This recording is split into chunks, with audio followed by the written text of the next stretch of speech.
नमस्ते रुद्रमण्यव उतोत इखवे नमः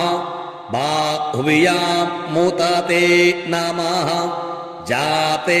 रुद्रस्यैवा तनो रघोरा पापकाशिनी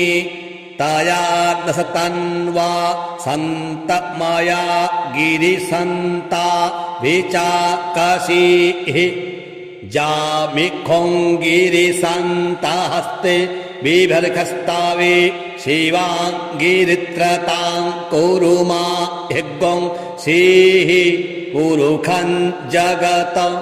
शिवे नवचसा त्वा गिरिशाच्छा वदामसि जथा नः सर्वमिज्जगादजक्ष्मग्गं सुमना असत अध्यवोचदधिवक्ता।